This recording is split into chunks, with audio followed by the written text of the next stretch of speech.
Super हिरोवर आधारित बाजी हा cinema लवकरच आपल्या भेटीला येतोय आणि याच निमित्तानं आपल्यासोबत the super hero Shreyas Talpade and the super heroine Amruta Khanvilkar आहे. मग दोघांचंही मनापासून स्वागत.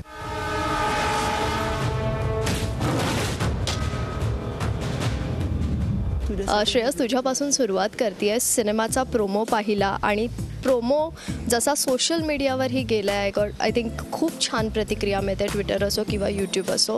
मग ही सुरुवात अशी झाली आहे, तर किती एक्साइटमेंट आहे आता? खूप खूप खूप म्हणजे all of us are very very excited. आणि एक्साइटमेंट म्हणशील तर we are trying to contain it right now. त्याचं कारण असं की गेले बरेच महिने आम्ही याच्यावर काम करतो आहे सगळे. Each one has undergone a lot of physical transformation. It has been taxing.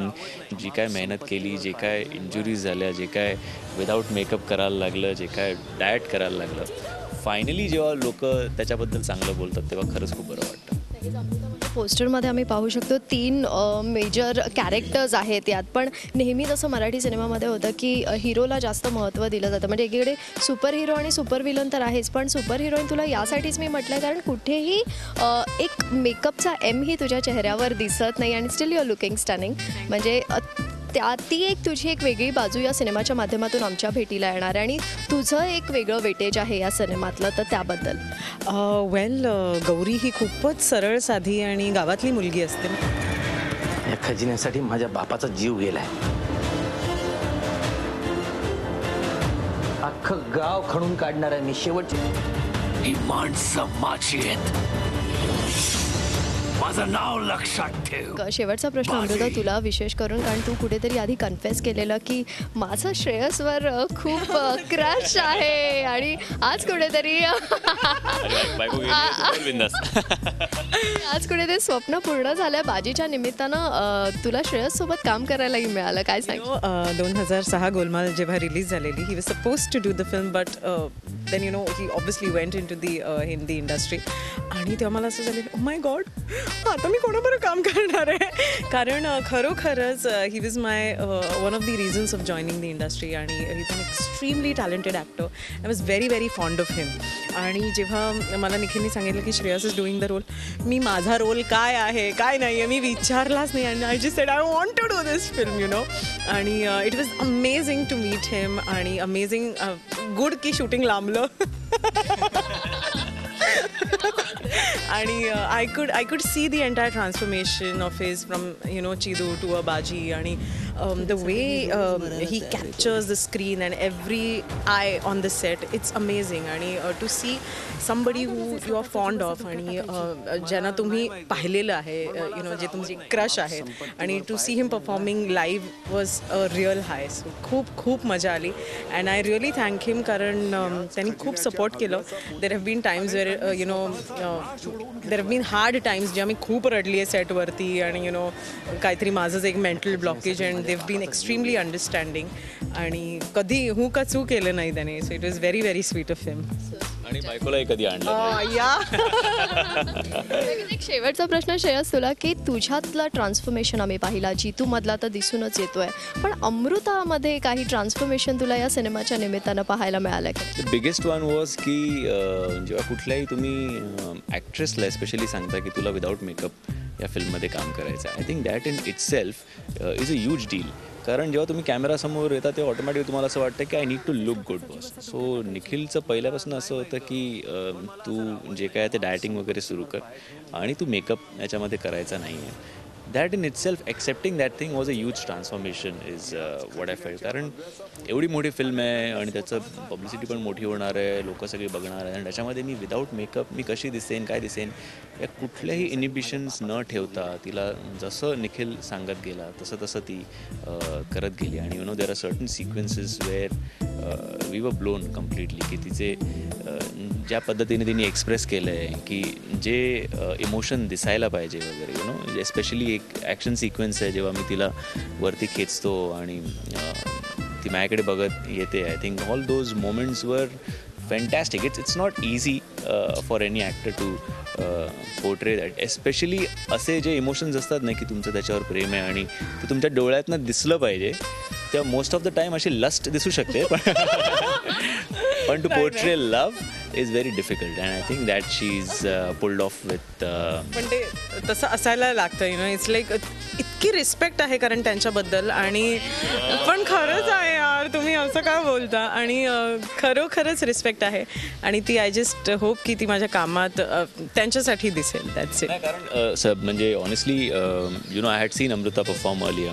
त्यांनी गाणी जास्त केली आहेत आणि ॲज अन ॲक्ट्रेस मला असं वाटलं होतं की ठीक आहे आपण बघूया ही म्हणजे काय म्हणतात त्याला स्नूटी आहे का की जास्त भाव खाणारी आहे काय आहे मेहनत करते नाही करते टँट्रम्स काय आहेत ओके वा.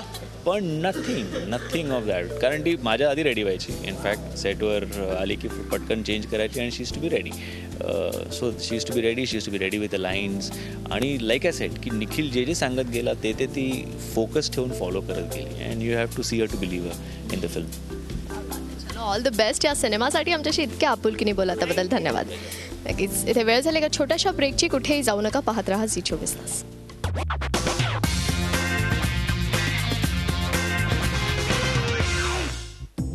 ब्रेक नंतर आपलं पुन्हा एकदा स्वागत आहे. आपण बोलतोय बाजी या सिनेमाविषयी आणि बाजी या सिनेमातल्या सुपर हिरोला सुपर टक्कर देणारा सुपर विलन म्हणजेच जितेंद्र जोशी आता माझ्यासोबत आहे. जितू खूप खूप स्वागत आहे. फर्स्ट ऑफ ऑल तर तुझा हा लुक एकूण म्हणजे टॉप टू बॉटम जो ट्रान्सफॉर्म केला आहेस तू स्वतःला या सिनेमासाठी त्यासाठी तुला हॅट्स ऑफ. कारण खूप जबरदस्त चेंजेस आहेत. तुझे पिक्स आम्ही बघितले, प्रोमोमध्येही पाहिलं आहे. हा ट्रान्सफॉर्मेशन हा जो प्रवास होता तो कसा होता जितूसाठी? सगळ्यांचं हेच म्हणणं होतं की नाही जितू हे नाही करू शकणार. पण दोन लोकांना खात्री होती. एक म्हणजे निखिल महाजन आणि दोन माझे फिटनेस गुरु शैलेश परुळेकर, ज्यांनी अतुल कुलकर्णींना नटरंगसाठी तयार केलं, ज्यांनी सुबोध भावेला बालगंधर्वसाठी तयार केलं. मी तुकारामसाठी त्यांच्याबरोबर काम केलं होतं आधी, पण हे खूपच जास्त अवघड होतं कारण माझ्या हातात 3-3.5 महिने होते फक्त. पण मग मी त्यांना विचारलं असं त्यांनी सांगितलं की तू दुसरं कुठलंही काम घेऊ नकोस. तर 3-4 महिने कामाशिवाय आपण राहणं म्हणजे मिळकतीशिवाय राहणं. मी ती तयारी दाखवली आणि मग मी 2-2, 2.5, 3-3 तास वर्कआउट करायचो आणि मग घरी जाऊन झोपून असायचो. अंग दुखायचं, उठू शकायचो नाही, चालू शकायचो नाही. खूप जास्त मेहनत करावी लागली त्या सगळ्या गोष्टींसाठी. डाएटमध्ये खूप बदल झाले. लहानपणापासून ज्या गोष्टी आवडत नाहीत त्या खाव्या लागल्या, ज्या आवडत होत्या त्या सोडाव्या लागल्या. साधारणतः फटीग आला त्या सगळ्या गोष्टींचा. पुन्हा मी राहतो पवईला. सरांचं जिम हे कांदिवलीला आहे. त्यांचे 2-3 ठिकाणी जिम्स आहे परुळेकर्स म्हणून, पण कांदिवलीला ते असतात तर आम्ही तिथे जाऊन व्यायाम करायचो. या दरम्यान खूप लोकांची मदत झाली. परुळेकर सरांबरोबरच अतुल कुलकर्णी ची मदत झाली. कारण अतुलला मी विचारलं की काय प्रोसेस होती नटरंगाच्या वेळी, कारण त्याने एका शरीरयष्टीवरून त्याने पैलवानाची शरीरयष्टी केली होती. तिथून पुन्हा त्या नाच्याचं शरीर त्यानं कमावलं होतं. म्हणजे आधी शरीर कमावलं मग गमावलं, या सगळ्या गोष्टी खूप अवघड होतं. तर अतुलने मला साधारणतः 1 तास आम्ही फोनवर बोलत होतो आणि त्यानंतर जेव्हा जेव्हा जमलं तेव्हा अतुल माझ्याबरोबर वर्कआउट करायला आला.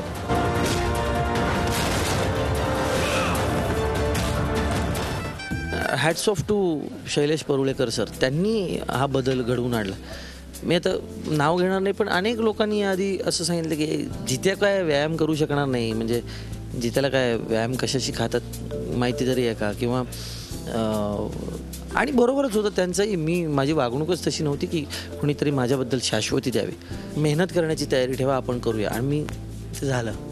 जितू कुठेतरी तुझ्या बोलण्यावरून असंही जाणवतं आहे की फिजिकली तर ट्रान्सफॉर्मेशन आलंच आहे, पण कुठेतरी मेंटलीही जितू बदलला आहे का? म्हणजे त्याच्या सवयी म्हणा किंवा जसं तू म्हटलंस की लोक माझ्याबद्दल असं बोलतात, तर तसाही जितू बदललेला आहे का? बदलला आहे म्हणजे मला काय वाटतं की या 3-3.5-4 महिन्यात मी व्यायामाव्यतिरिक्त दुसरं काहीच केलं नाही. त्यामुळे मला माझ्यासोबत स्वतःबरोबर खूप वेळ मिळाला आणि मी अनेक गोष्टींवर विचार केला की काय नेमकं चाललं आहे माझं, मी काय करत होतो. मी हा असाच आहे आणि मी असाच वागणार, मला परवा नाही कोणाची. इथून ते हा व्यवसाय आहे. मी या व्यवसायासाठी काही गोष्टींसाठी बांधील आहे. काही कोट्यावधी रुपये ज्या सिनेमात लागलेले आहेत त्या सिनेमाचा मी एक मुख्य भाग आहे. त्यामुळे आपोआपच त्याची एक छोटीशी जबाबदारी माझ्यावर सुद्धा येते. आणि मी त्या पद्धतीने माझी वागणूक असली पाहिजे. मी माझ्या स्वतःवर आधी लक्ष दिलं पाहिजे, तर लोक माझ्याकडे लक्ष देतील. तर मग मी माझ्या शरीरावर का लक्ष देऊ नये. आणि या सिनेमाच्या निमित्ताने, बाजीच्या निमित्ताने मला ती माझी चूक उमजली आणि मी त्यावर काम करायला सुरुवात केली. आणि त्या निमित्ताने मला माझ्यातल्या काही गोष्टींचा शोध लागला, ज्या गोष्टींबद्दल माझे काही मित्र, माझ्या काही मैत्रिणी मला खूप आधीपासून सांगत होते. मी आयना का बायना दिग्दर्शित केलं, समित कक्कड मला आधीपासून सांगत होता. मला अंकुश चौधरी नेहमी अंकुश सांगायचा की तू काय तुझ्याकडे आहे तुला माहिती आहे का. स्वप्नील जोशी मला नेहमी सांगायचा. सई तामणकर, सई तर मला जित्या तू जरा लक्ष दे रे. माझी आई, सगळेजण खूप लोक आहेत जे मला खूप सांगायचे, पण मी ऐकायचो नाही कोणाचं. मी त्या धुंदीत होतो आणि त्या तारेत होतो. पण या सिनेमाच्या निमित्ताने मलाही हे कळलं की मी हे करू शकतो आणि मी हट्टाला पेटलो तर मी काही करू शकतो.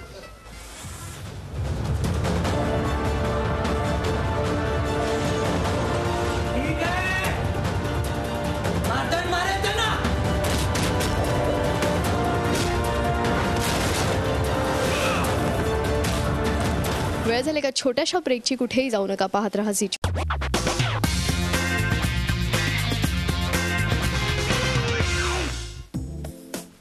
Coming back to the film, सिनेमात विलन, एक सुपर विलन दाखवला असतो असं म्हटलं तरी हरकत नाही. एक गावाची कथा आहे ती, आणि तो विलन साकारताना तो अनुभव एक शेअर करशील.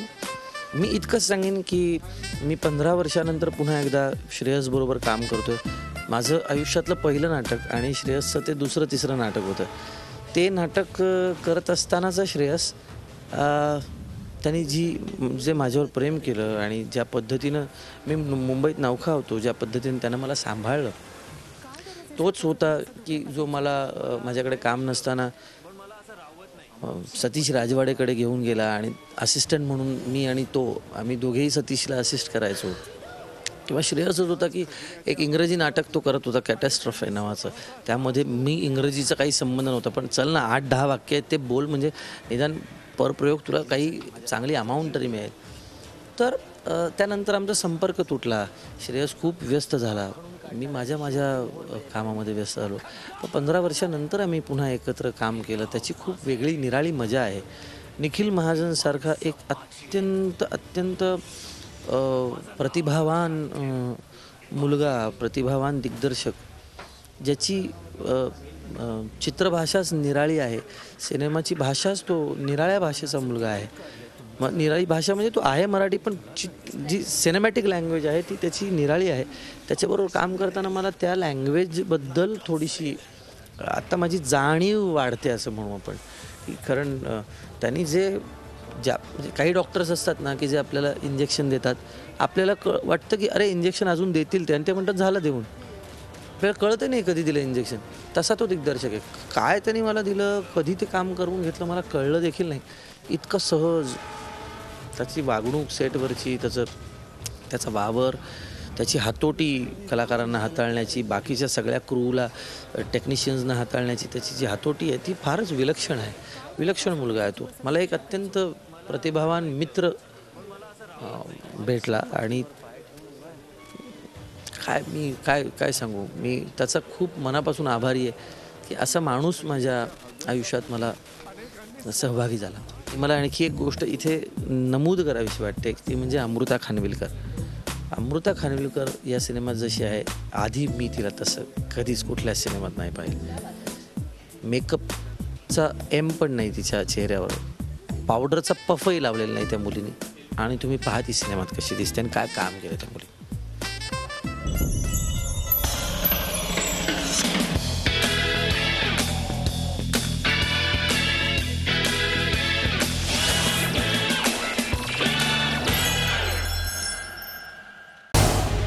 झी 24 तास रहा एक पाऊल पुढे.